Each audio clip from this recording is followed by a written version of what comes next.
the single greatest hack that has improved my life again and again, bar none. I'm about to embark on for about the 8th time. I can tell you about it in this video. And I recommend you give it a shot, because nothing ever has been so positively life-changing for me in my entire life. Nothing. And that is not hyperbole. I think this is massively understood. People don't grasp this enough, that throughout the history of our entire species, people did this, and we've lost it in recent years. It's living in a tribe-sized community. And it's like, oh, how could I do that? That's weird. And that's not even possible. Well, A, it is possible. B, it's the opposite of weird. Here's how. Well, today I'm about to join a community of 30 or 40 people that I'm going to live with for an indefinite amount of time. Definitely going to be there for 2 weeks. And if I like it, I'm going to be there a lot longer. And if I like it and it's possible, I'll stay there for a long time. And I've done this before a number of times. I've lived with between 15 and 100 people for many weeks or months. It's hard to say, because there were some differences, and I don't know what categorized it specifically as what I've just described, but maybe 5 or 6 times in my life I've spent most of my hours, most of my days with a sizable group of people, and they've been the best times of life. And so what's happening? I'm joining a community called The Garden in Portugal, about an hour north of this beautiful city of Porto, which has got a great vibe, by the way.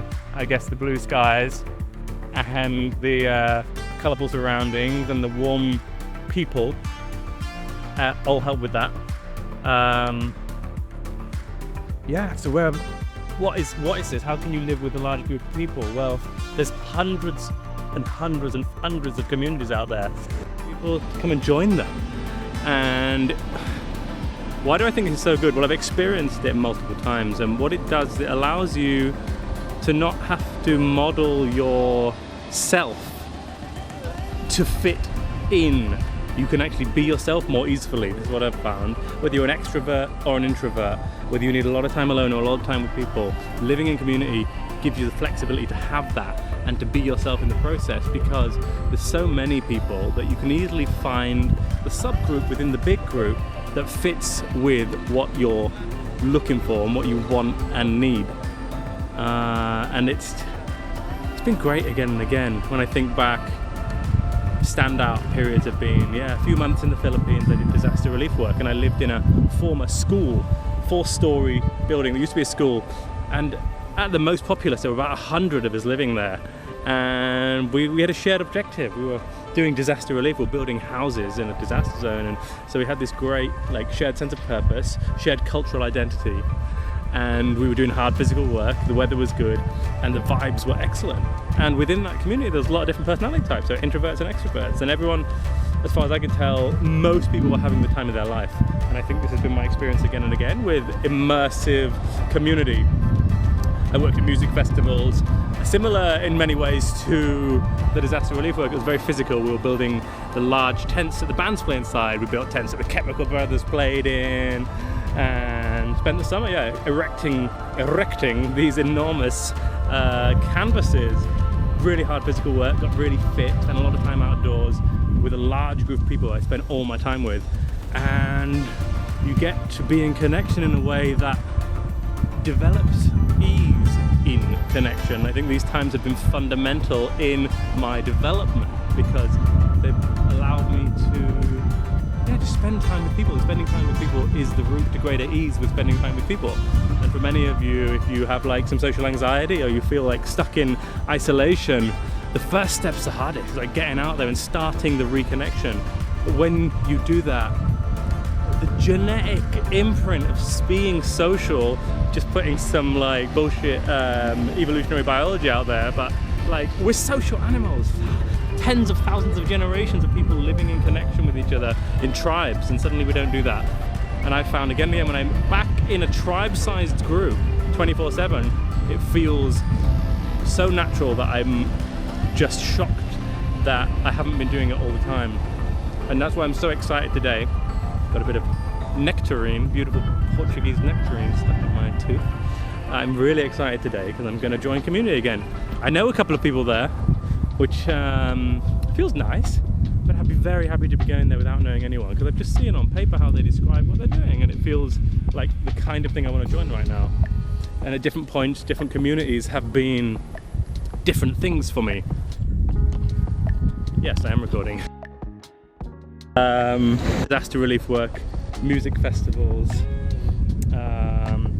dragon boat racing. Was in a sports team and we did training every day nearly, and we spent all our social life together. International. I lived in a community at the end of last year for 2 months in France. I interviewed Carl while I was there. You can see that on my YouTube channel, episode number 3. Carl has founded 7 intentional communities, and so it's really interesting talking to him about different models of living with people and like how to go about doing that in a healthy way. And it was a wonderful experience to live with him. And he's actually going to be at the community for the next couple of days when I'm joining. So I'm excited to see Carl again. And but yeah, I lived in this community in France for 2 months, which had a big house, 16 bedrooms. Welcome people who are interested in a certain kind of living and thinking. And there's just so many intentional communities out there which are doing different things. They're all different, and people, when I tell people I'm going to an intentional community, they often say, oh, is that a commune? And like, a commune is one model of intentional community, but I don't think anywhere I've stayed would be described as a commune. I think commune is something different. The place I stayed in France and the place I'm going this time, they have an application process, but it's quite loose, and I think they're just searching for like people they think will be aligned and have a happy life there. And then you pay rent and you share meals together and you pay for food, and it's kind of, you get a lot of freedom when you're like sharing meals, because you don't have to prepare food all the time. You get connection by default, and you can still take the space you need. And so I'm super excited to be having connection by default with other people who are looking for that. And that's what I'm doing today, about to get a taxi in a couple of hours with some people I've met. One person I met a couple of years ago at a conference who I told about this community, and she was interested in coming too, so she's coming for the next couple of weeks. And also someone who's just in a rideshare chat for the community. So we're gonna get a ride to the community in a couple of hours. It's like an hour north of Porto, so we're heading up there soon. Thank you for listening to my little pitch for living community. I guess I'll make a video about how you might go about finding community, because there's so many different ways. But just to give you a little teaser, one way, if you're interested specifically in intentional community, there's a website called ic.org. Pretty sure it's .org. Might be .com, might be something else, pretty sure it's .org. IC standing for intentional community, and there's a map on there where you can zoom right out and see where different intentional communities who have registered themselves on that website are located, and you can read about them, and there are links to their website. So that's just one of many different ways of finding community, but I really recommend checking out that, and maybe check out the episode number 3 where I interview Carl and we talk a lot about intentional community and different kinds of communities. And yeah, just some ideas there if you're like, oh man, I want to have more easeful, nourishing friendship and community. Then I think this is the hack. And I think whether you know it or not, my claim is you need it. We need it. We need to be in connection with others. It gives us a life of joy, which allows us a sense of freedom to live how we want to live. It gives us support to be the best version of ourselves, and it allows us to cultivate the skills of connection, because we get constant feedback when we're in community, and we also get the support to work through the challenges that emerge, because challenges emerge. Being human's hard, being in relationships hard. So that's some of the reasons I'm in on community. Check it out. Thanks for listening. Please hit the subscribe. Love it if you'd hit a like. This channel is new. I'm going to try to be creating way more videos. And thanks for being here. I'm Simo Simpson. This is The Road to Connection. Beautiful to be here with you. See you on the next one.